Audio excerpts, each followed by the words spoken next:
Welcome to the Filmistines, the double feature podcast. Join us as we unravel the interwoven experience of the continuous conversation of cinema. Take part in pairing movies with their cursed counterparts, movies that share DNA, or even pairing questionable duos by joining our Patreon at patreon.com/filmistines. We offer tiers at the $1, $5, and $20 level, where the $5 tier will grant the ability to request films to further the discussion. So grab some popcorn, sit back, and get ready to join the 100-year conversation.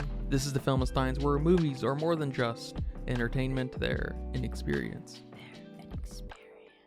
All around you. And welcome back to another episode of the Filmistines. Thank you guys for joining us today. I'm joined today by my 619 kind of friend, Lucy. What did you call me? You can join us every Monday, Wednesday, and Friday for brand new episodes of the Filmistines. Some recent episodes include Killers of the Flower Moon, American Fiction, Monster, Bottoms, and Earth Mama. Go check those out. Great episodes, all of them.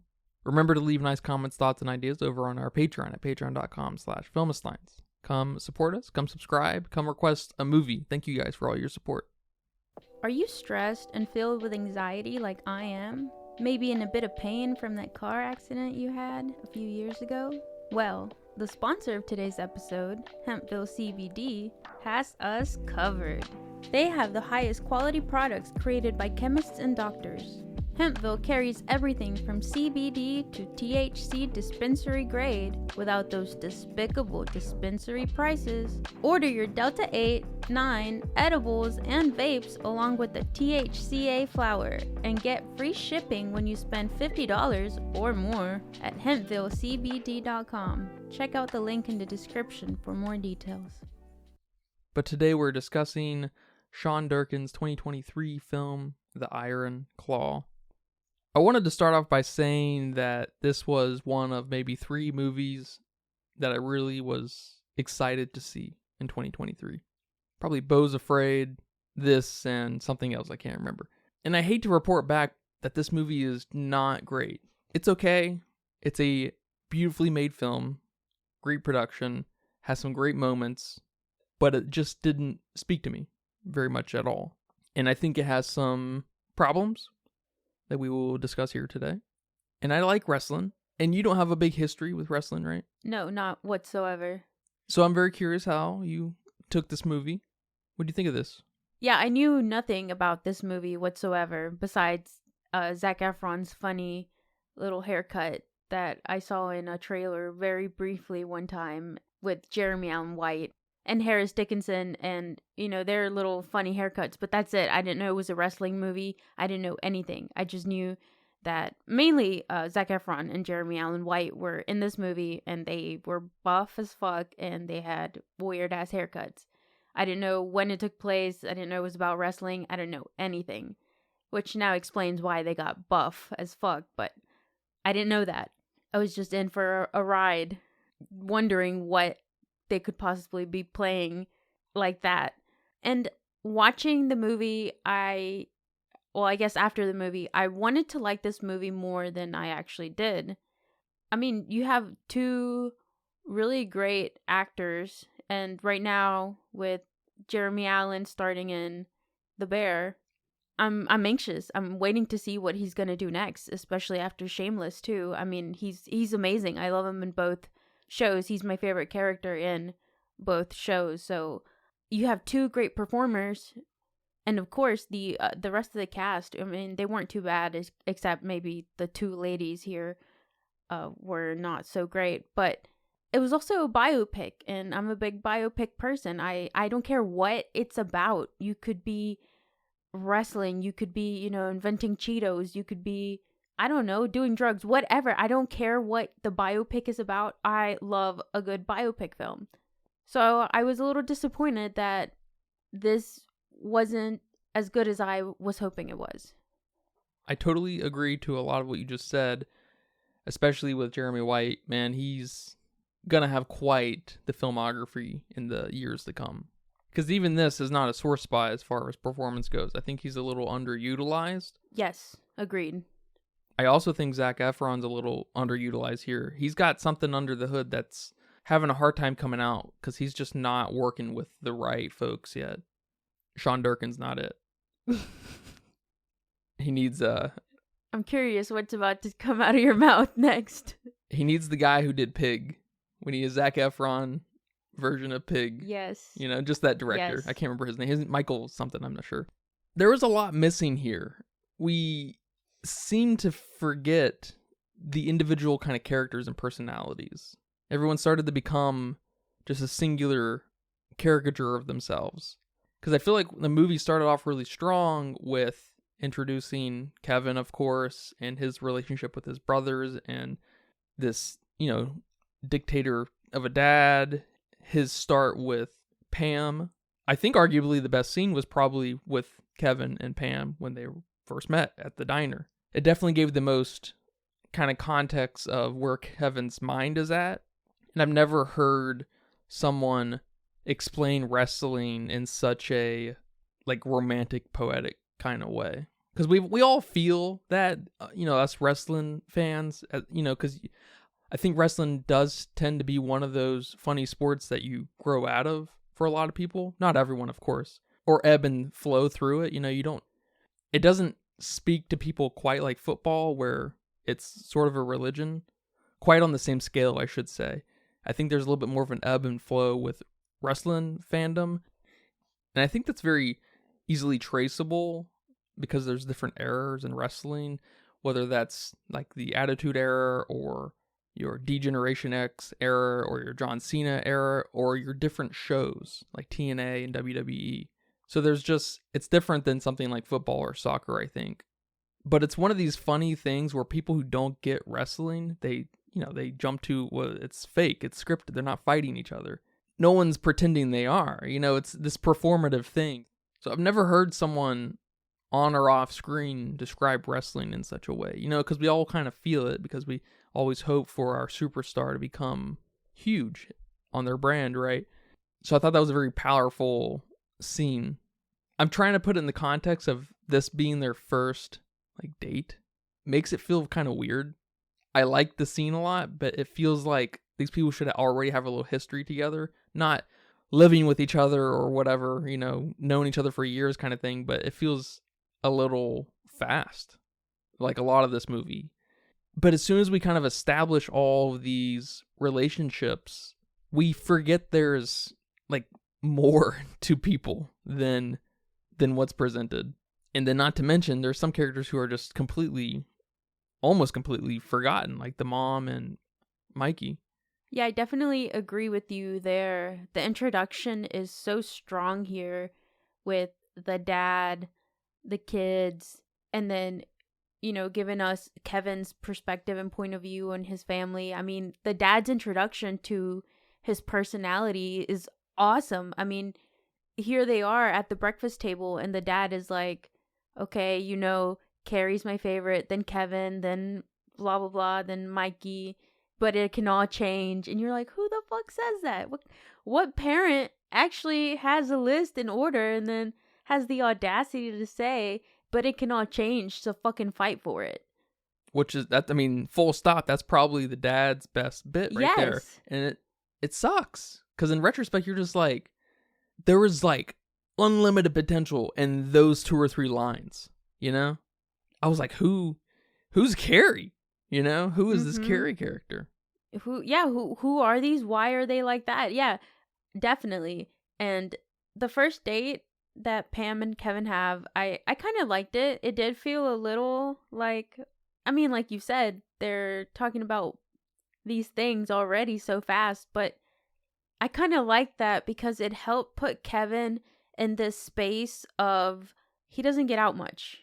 He doesn't know really how to talk to people, let alone girls.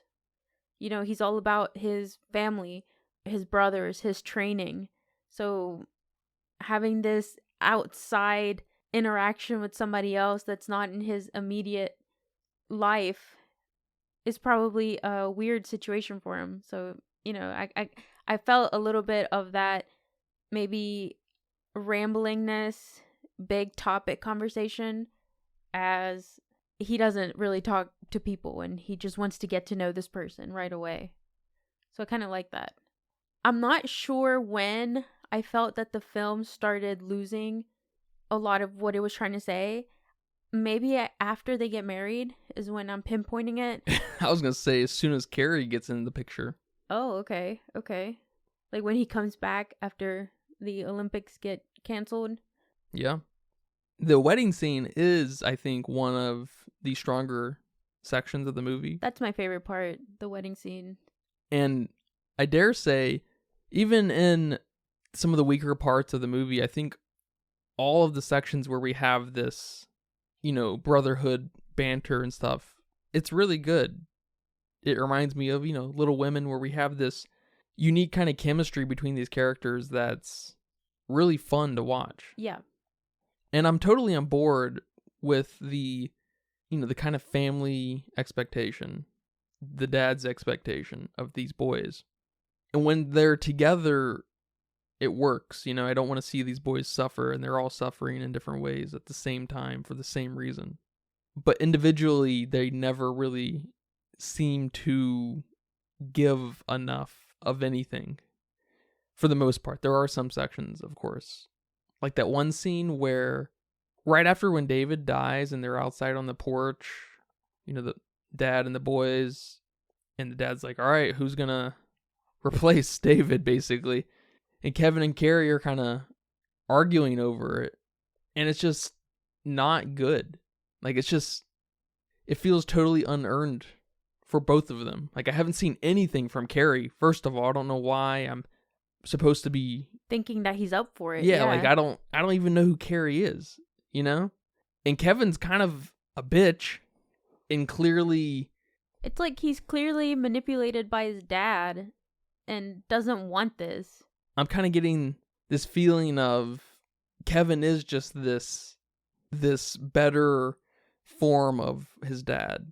I just don't get a sense of Kevin at all in this. It is just this echo of his dad in him, and for him to be so, I don't know, obsessed with the curse or whatever, I have a hard time even saying that, but he does kind of focus on it, at least in the movie, enough times where I'm like, all right, this is obviously living rent-free in Kevin.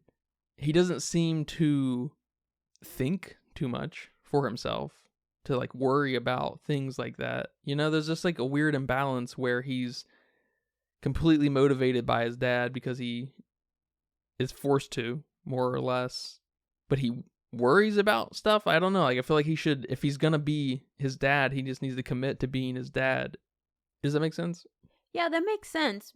If he's all obsessed with stepping into his dad's shoes and fulfilling his dad's dream of bringing home the trophy, the belt, I don't know what you call it, the wrestling title, then it would seem something so silly as a curse wouldn't stop him.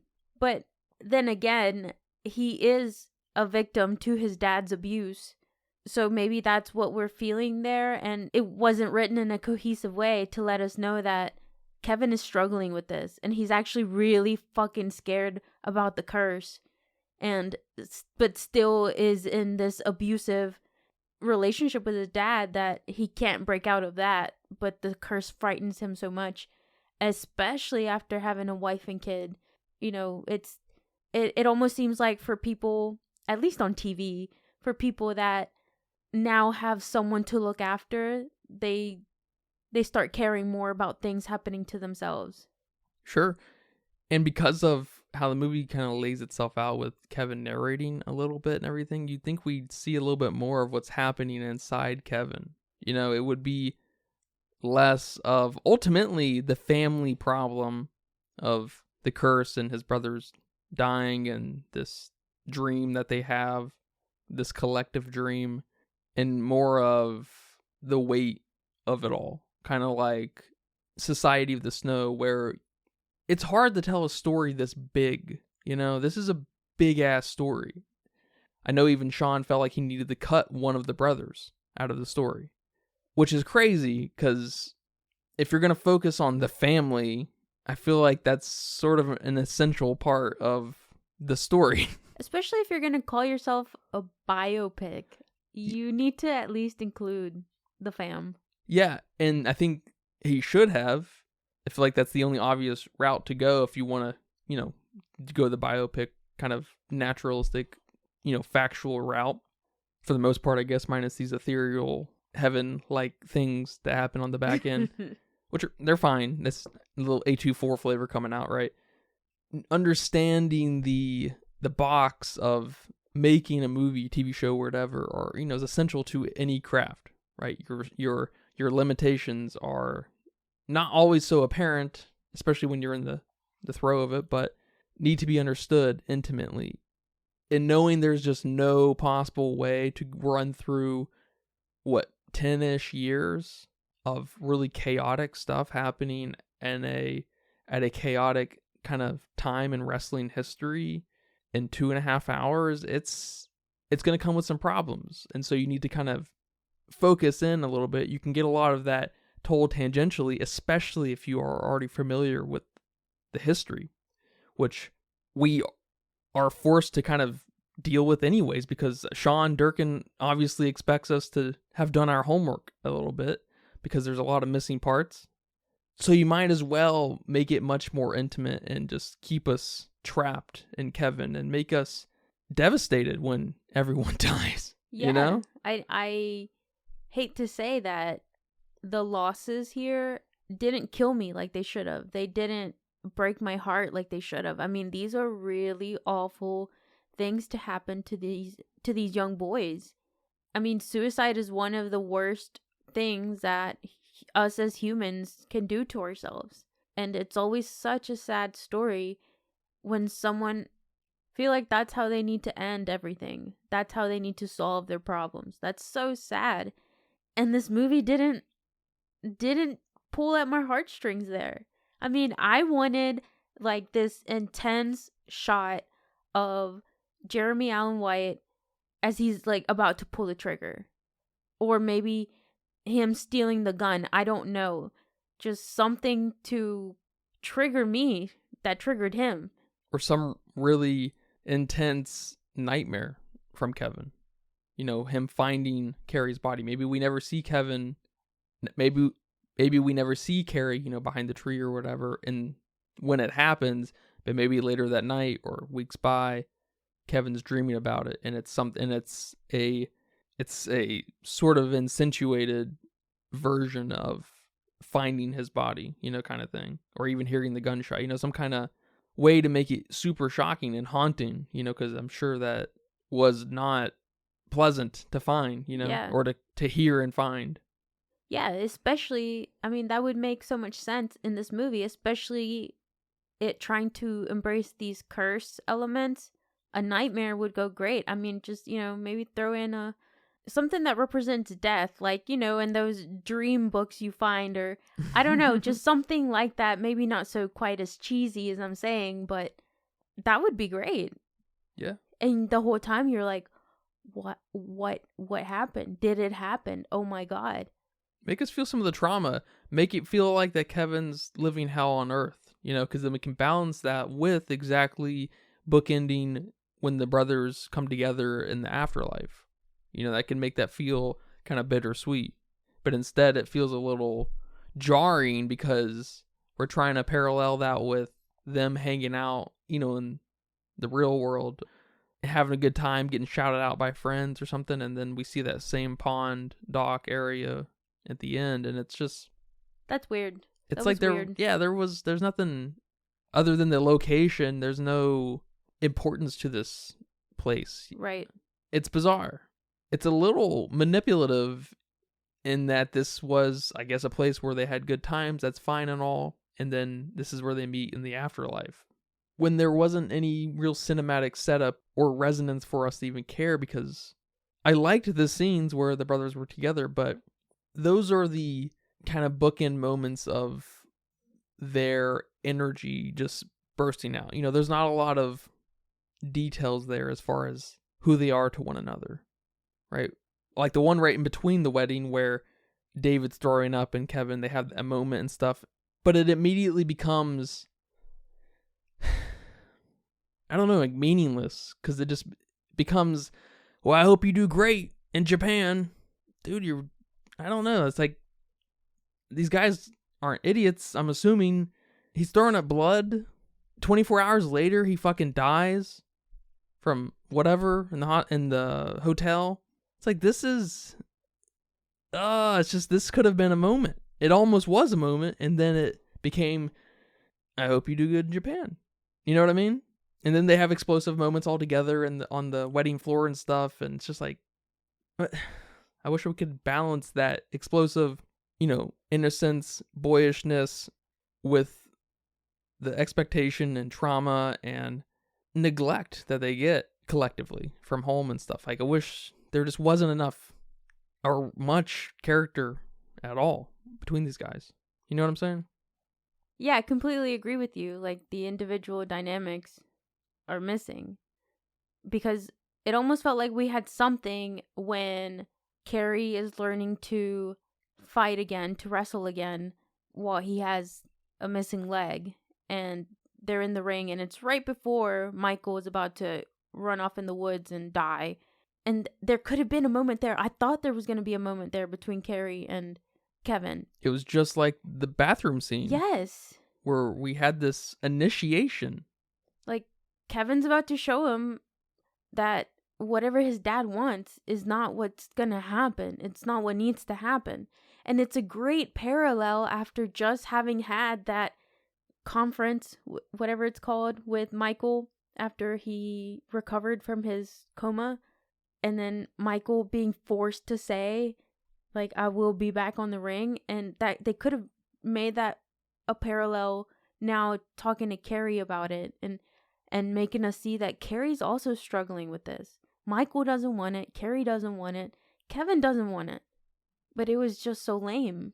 It was such a missed opportunity. Yeah. And I mean, I dare say, did they not want it? Or did they want it? Because, I mean, they were pro wrestlers. They all had careers.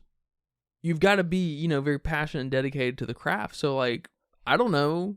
Not even sure if they actually wanted it, which I feel like is a fundamental problem to the pursuit to begin with, Yeah. Well, I think definitely Michael didn't want it. He wanted a musical career. Yes, that was very clear. And then that's all he was. He was just an instrument. Yeah. Damn. And I don't think Carrie wanted it because Carrie chose the Olympic path.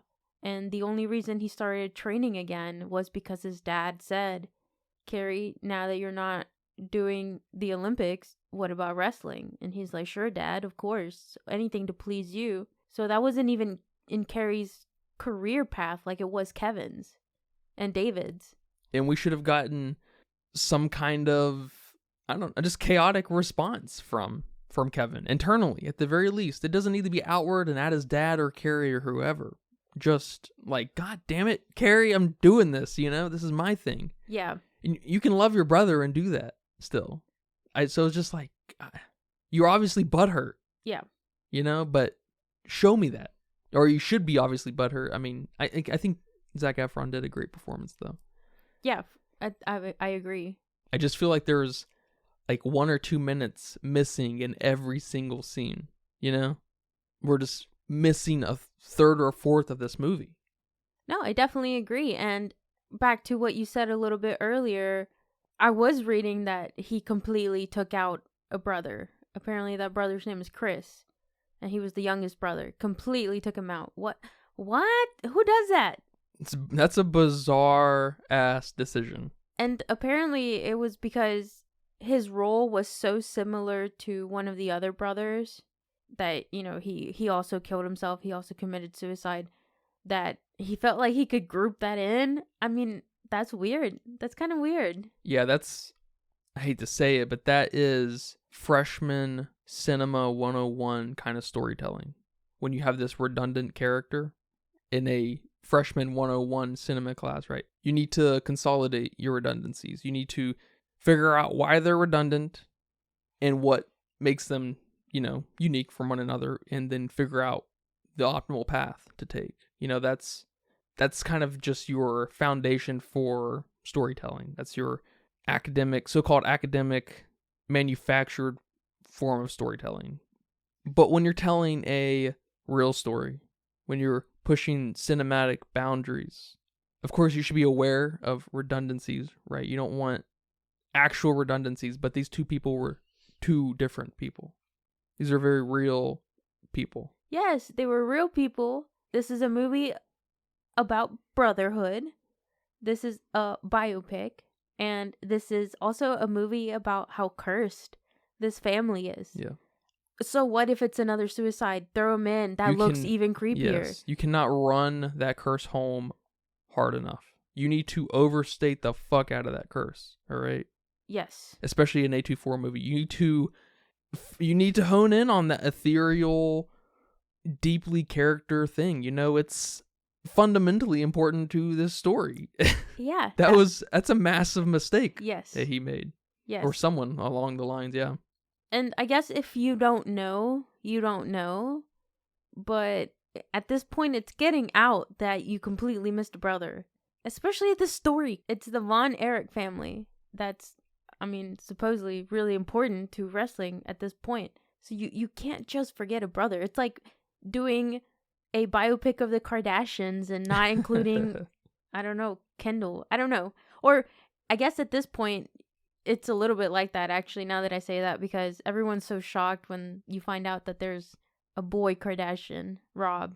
And people are like, what? They have a brother? So that's kind of funny. But he's there. He's still in the show. He's not completely taken out. So, yeah, massive mistake. I hate to say it, but I think Sean couldn't figure out how to write Carrie. So he especially couldn't figure out how to write that character who was going to have a similar path as Carrie. Because I think Carrie was the most underwritten character. Yeah, I agree. But you find a way to make it work. You just don't take it out. It's like a question on a multiple choice test. And you're like, well, I don't know this one, so I'm going to take it out. Like, no, you figure out a way to answer everything. I'm not sure how true this is, but I heard he didn't want to include Chris because he wanted the story to be more believable and less shocking. And why does that matter? That is the best question you could ask. Why does that matter? You obviously chose to tell this story in a fictionalized biopic way. Yes. So you chose to have complete freedom to do whatever the hell you wanted. You didn't do a documentary for a reason. Yes. This is not fact. This is fiction. Yes. This is a movie. Yes. Oh my gosh. That's the lamest excuse I've ever heard. Yeah. I don't know how true that is. I don't know if that came out of Sean's mouth. I just saw it floating around. Oh, man. On the internet. Well, hopefully that's not true. Hopefully he didn't say that, because that's embarrassing. I hate to be a little hyperbolic, but I think this is probably my biggest disappointment from the 2023. This was your biggest disappointment, 2023. Yeah, I had high hopes for this. I thought it was going to transcend the biopic thing, kind of like Ford versus Ferrari, I must say. I think that's a phenomenal movie. I was thinking Flamin' Hot. I think Flamin' Hot is on a similar level as this. I don't think it's like cinematically all that interesting, other than the factory in Flamin' Hot's like really clean and interesting. It's like weird. And there's some fun moments in that, of course. But I thought this movie was going to kind of transcend that sports biopic thing that we get every year. And I feel like it's just one of many at the end of the day, which is unfortunate because we don't get a lot of wrestling movies. And I like wrestling. Yeah, we get a lot of celebrity or singers, but wrestling definitely is low on the totem pole. We just got a Bob Marley biopic movie. Ooh. Apparently it's really bad. Ah, dang. And like 2 years ago, we got the big Elvis movie, right? I love that movie. The movie's okay. The movie's good. It's better than this. I like the perspective of it. Do you think the dad was villainized enough here? No. And should he have been? It's a good question, because it's a funny form of neglect, right? Mm-hmm. And obviously a toxic way of like expressing your love for a child. Yeah, and expressing your dreams not going the way you wanted them to. The only villainizing that should have happened was, out of Kevin, because we should have had this singular perspective.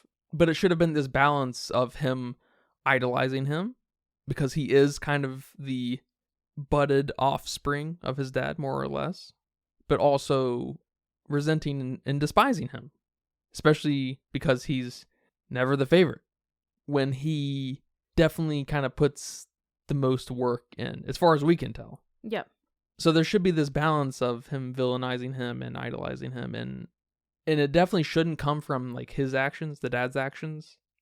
But that's mostly missed. Yeah, it's not.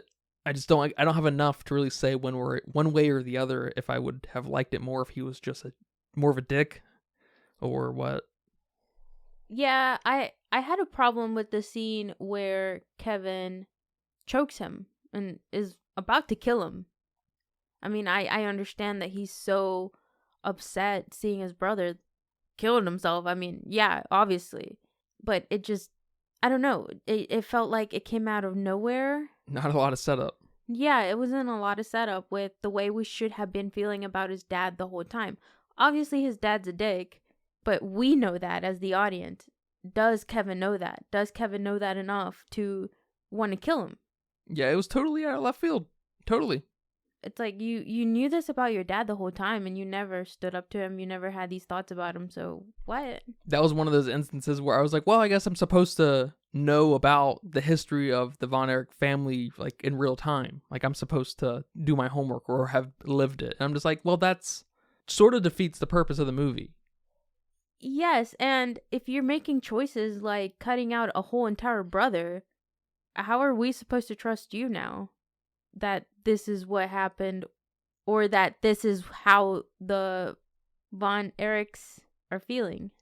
So there was just something there for me and the dad that I just didn't like. And you're right, this should have been more focused on Kevin and Kevin's thoughts and Kevin's feelings. So we should have gotten more of a villainized father from Kevin's point of view. Maybe even have some disagreement between the brothers about how they feel about their dad. Oh, you know? That would have been good. How do you feel about this mom? If you can call her a mom.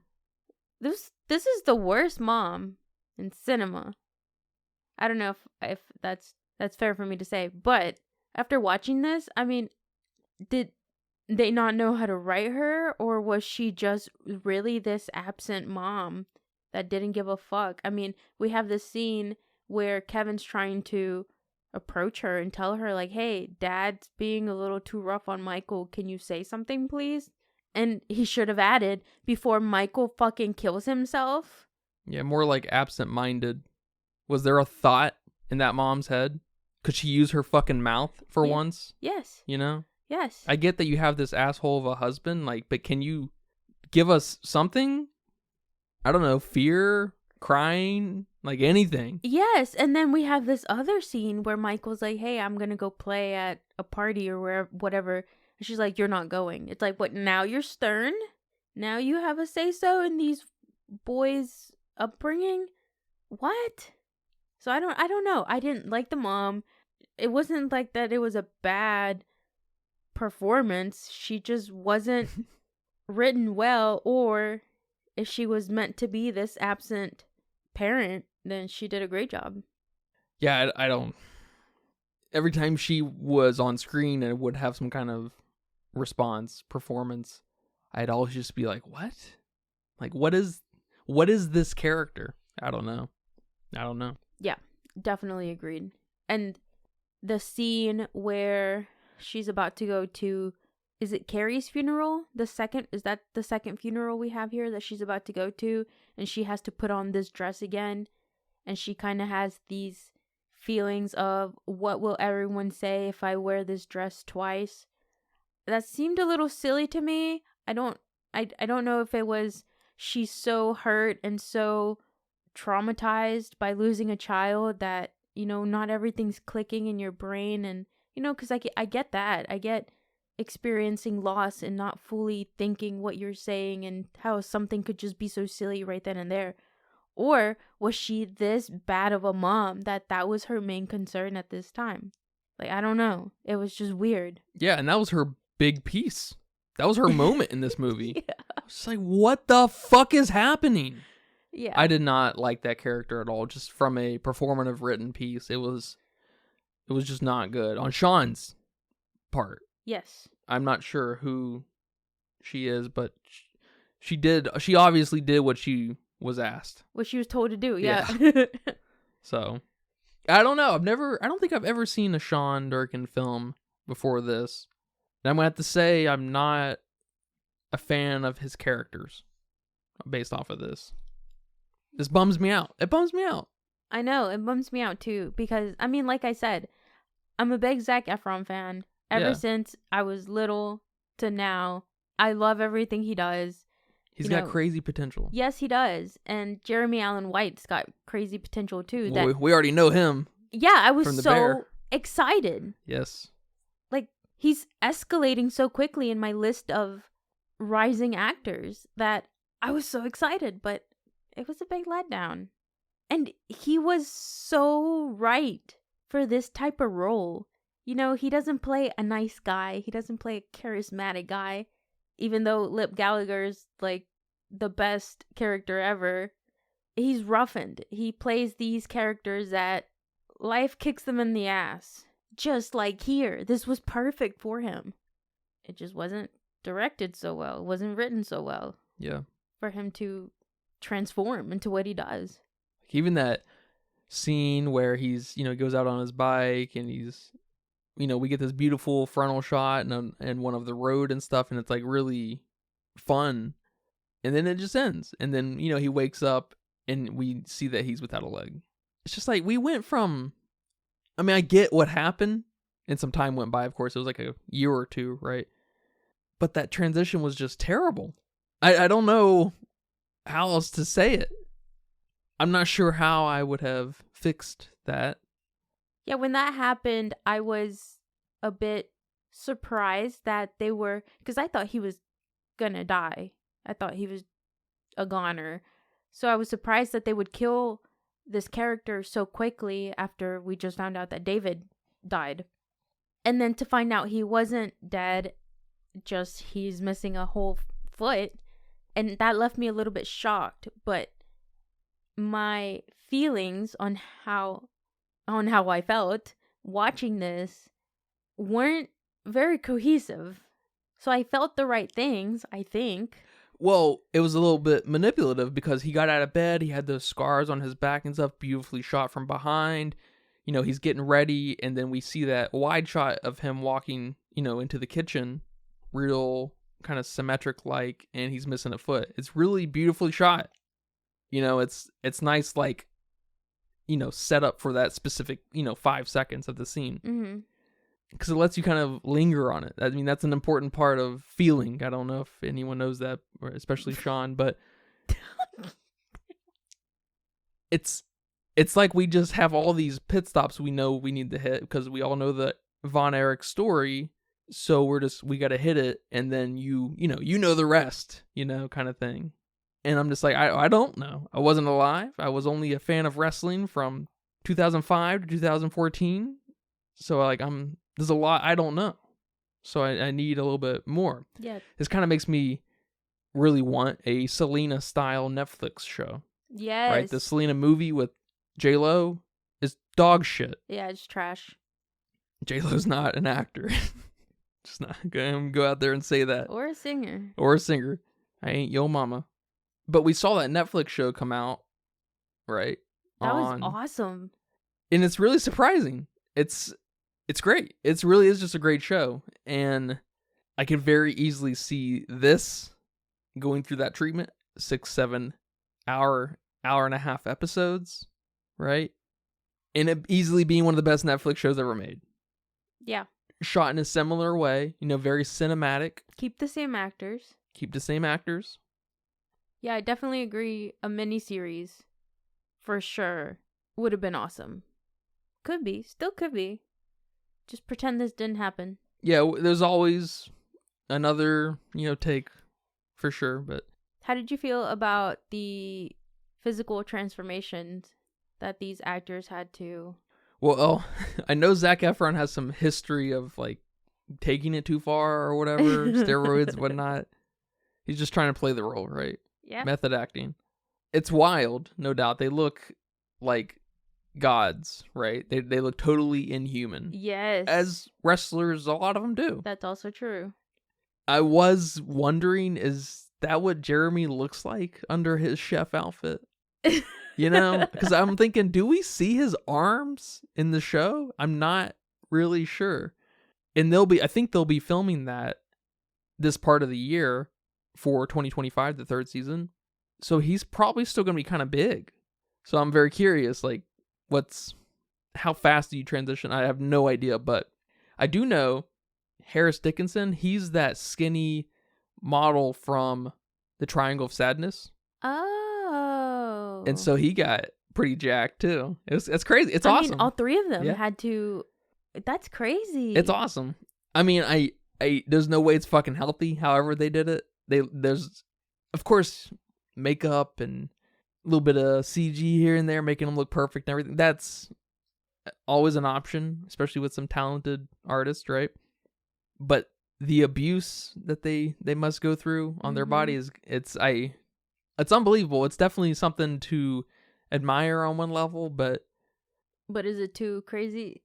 I mean, as long as they consent, they're good. Yeah. As long as no one's forcing them, they can do whatever they want.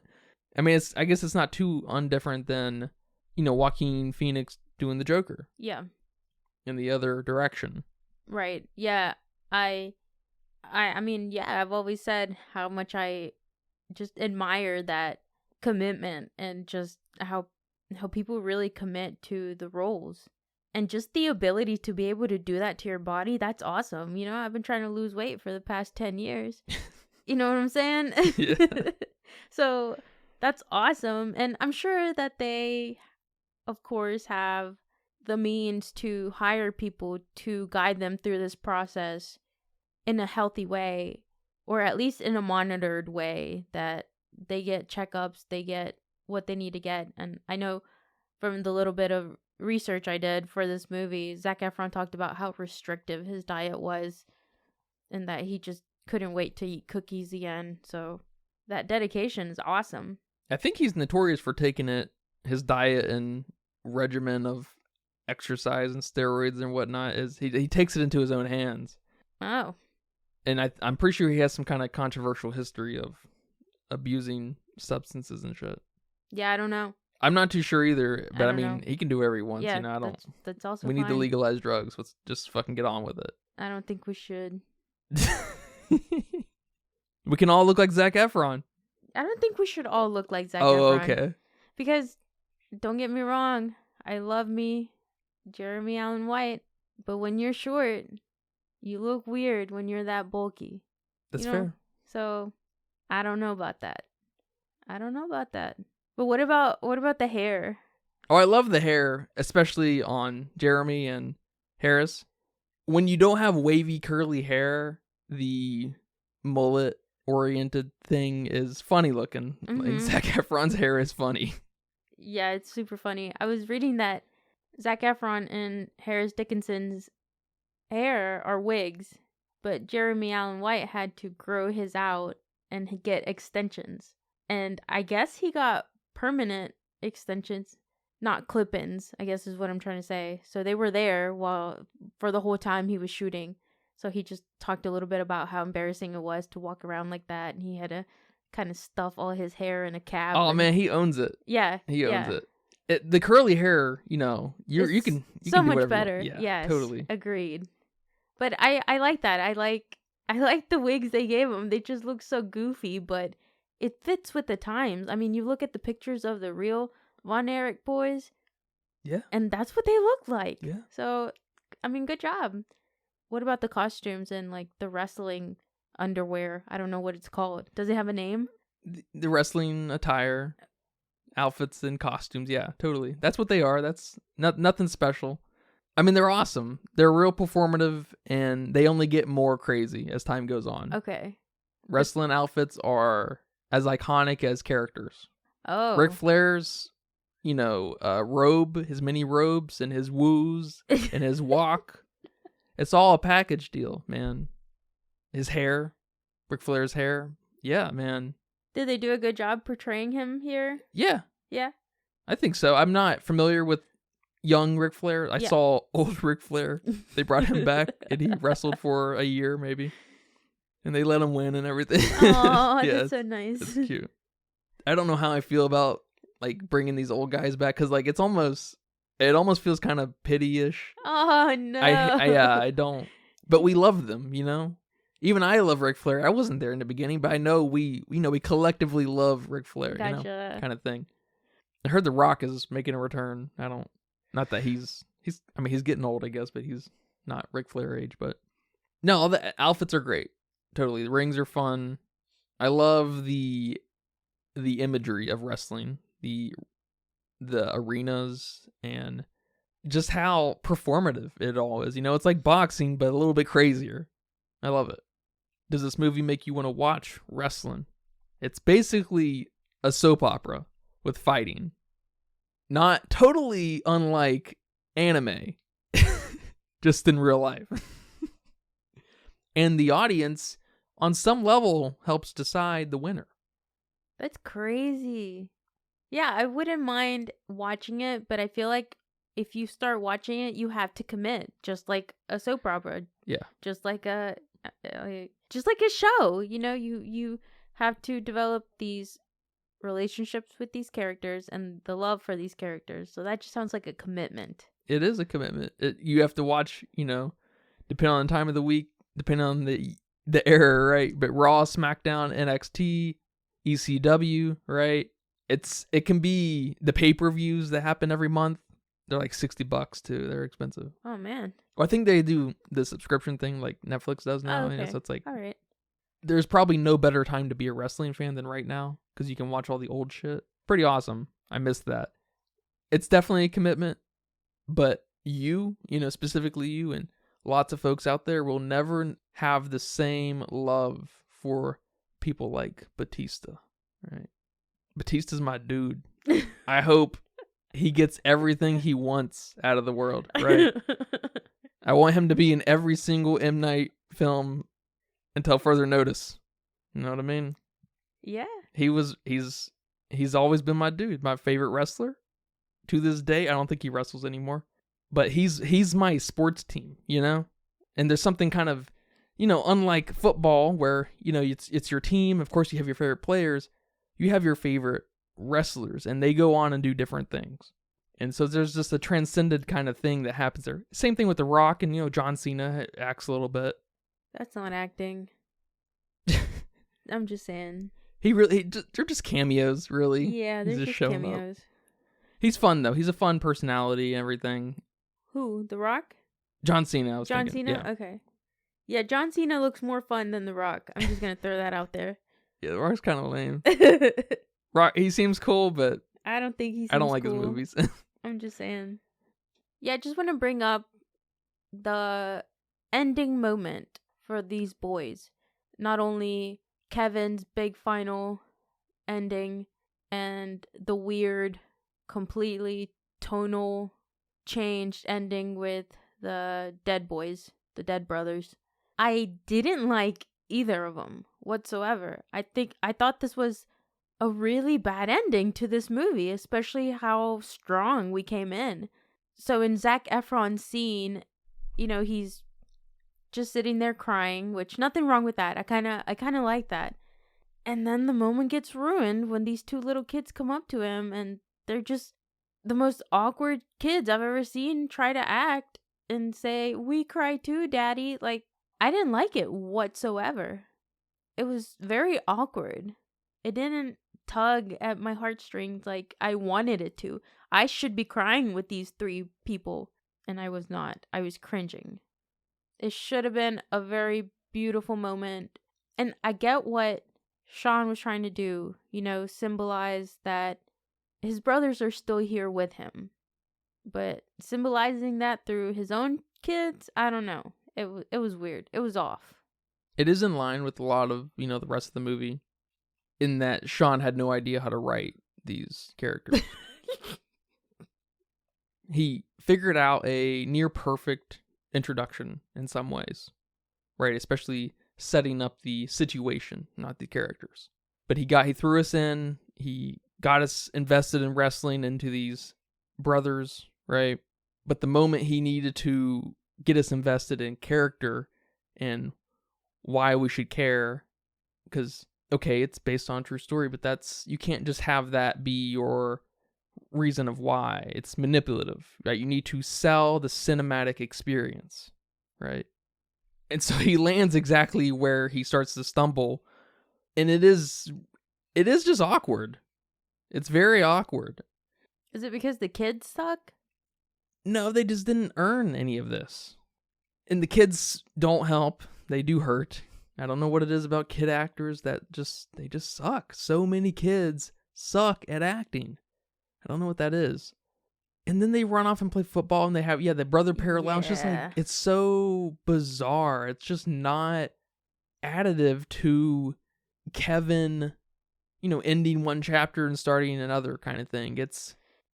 It all of a sudden starts to take its true form of being just generic biopic, fuzzy, Oscar baity nonsense, It's masquerade in this beautiful kind of so-called A24 aesthetic, neon, very moody feeling, looking, but there's not a lot of mood to these characters, right? Earth Mama, very fucking moody film, right? Gia's walking around, brooding, right? Yeah. She's a moody girl. Yep. She's trying to get her kids back. Not that every A24 movie needs to be moody, but there is this air and flavor of mood and vibrant kind of color palette, right? And that needs to be kind of either contrasted or supported by the story. And by the end, we lose the entirety of why we should care, other than that these boys are dying way too early, It's like, that's it. Okay. And, but it's already too late. We didn't get the relationship. We didn't get the trauma. We didn't get these negotiations happening in Kevin's head. It couldn't really offer us anything more other than them running out and playing, tossing the football around. It's like, well, that sucks, And so it's like, it's such a funny thing because there's a lot of really good things happening here. It's just Sean's the problem. The writing's the problem. The direction's the problem. Everything else is working. Dang. Except the mom. Oh, no, I mean, I don't know, actually, because it might be Sean. Yeah. She gives us so little. I hate to say it. I was very much looking forward to this. Hate to say it. Yeah, and the whole scene where the dead brothers meet in the afterlife. I know you briefly mentioned it earlier, but why do I care right now? Why do I care that these brothers are here with each other? And then we introduced the oldest brother as a kid. Manipulation. That was weird. That was just weird. And I'm all for manipulation. I am the perfect audience. But yeah, but they need to earn it, That wasn't earned. Like, even your cheesy manipulations, I'm all for. Like that scene, and I think this scene was played in the trailer where in the beginning all three brothers, Kevin, David, and Carrie, are fighting three other characters. I don't know if they're brothers too, and they'd have this like almost choreographed routine to like get on the arena, make the same move, make the same whoop ass thing, and then kick ass. I mean, that was so fucking cheesy, but I loved it. That's good stuff. Because it was, brotherhood, whatever. So I'm all for cheese. I'm all for manipulation. But I don't know what happened here at the end. They said, and I mean this in the least disrespectful way possible, but they said, you remember how our oldest brother, is dead and we never get to see him? Oh, he died at 6 years old or whatever. It's just like, here he is. Here's our 6-year-old dead brother. It's like, well, that's... Let me hug him. It's not okay. No, it's not okay. It definitely was not okay. I mean, it's borderline disrespectful all of a sudden to the Von Erichs. We're just going to pull this guy in, this little kid in, and prey upon your... Prey upon what? It didn't even get me. It was preying upon, this acknowledgement of terrible things happen to kids, and here's one of those kids where a terrible thing happened to. It's just like, well, that doesn't work on me, I guess, I want to say that's kind of Oscar baity shit, when you can't see through that, where there was no setup, Man, if I can see through that, people should be able to see through that. Maybe. I don't know. We'll see these scores here in a second. Walking into this movie, like before we put it on, I was asking myself, why is this not at the Oscars? You know, it's got super high scores. It seems like the people who hate movies like this one.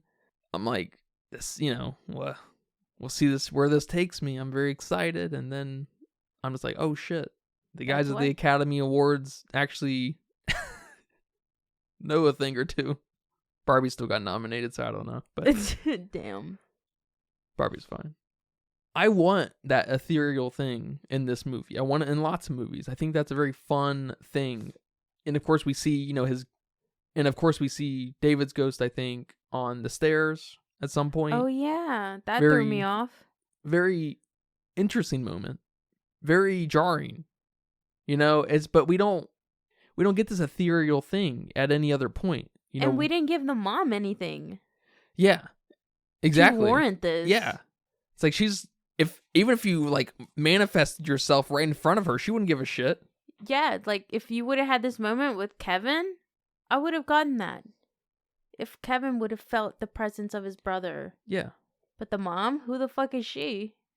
Apparently she just pushed him out. That's it. What is the trauma trapping him in the house?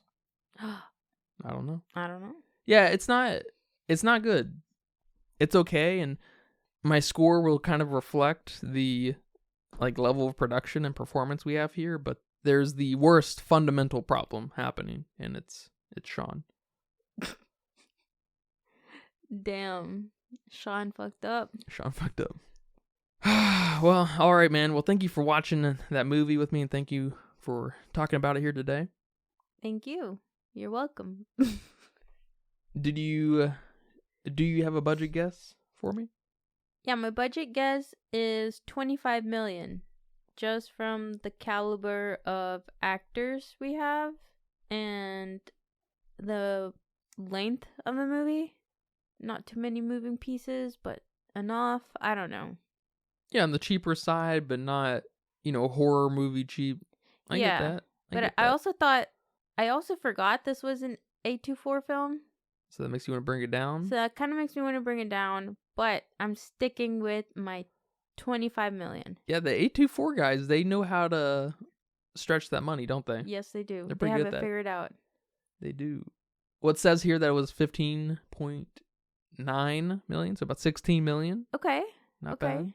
And it went on to make close to 40 million, so it's pretty good. Whoa. Good job. Yeah, I also saw in an interview that Zac Efron, have you ever seen that interview? I think it's BuzzFeed that does interviews where people play with puppies and then they ask them questions while they're playing with puppies. Yeah, I don't know what that is. Oh, okay. Well, I saw an interview with Zac Efron, Jeremy Allen White, and Harris Dickinson, and they were playing with puppies. And then they asked them something about, on set. They were asking them questions about on set, and Jeremy Allen White mentioned that they got fed a lot. So that made me bump up my budget a little too. A24 likes to feed their people. Well, I guess they probably had to eat a lot and work out a lot and maintain this physique. Also true. Well, it says over here on Letterboxd with 342,000. Nice sample of folks weighing in at a 4.1. That's way too fucking high. That's too high. Way too high. Oh my god. That is way too high. I'm negotiating this movie in my head between a 2.5 and a 2. Oh. It's got some massive fundamental, foundational, categorical problems. All right. And it's Sean. I know who it is. Usually we don't know what the problem is, or we don't know what would solve the problem here. This time, we know the problem. But yeah, I gave it a 3. Am I sticking with my 3? I don't know. I probably have to think about other films I've given 3s to and kind of start going from there. At this moment, I can't really recall what I've given 3s to. I think I gave Killers of the Flower Moon. I think I gave that a 3. I'm not sure. So I might be bringing this down. I don't know. But I do feel like I am a bit biased with our actors here. That's fair. Yeah. Thank you for that. You're welcome. And thank you guys for listening to this episode of the Filmsteins. I hope you guys enjoyed that.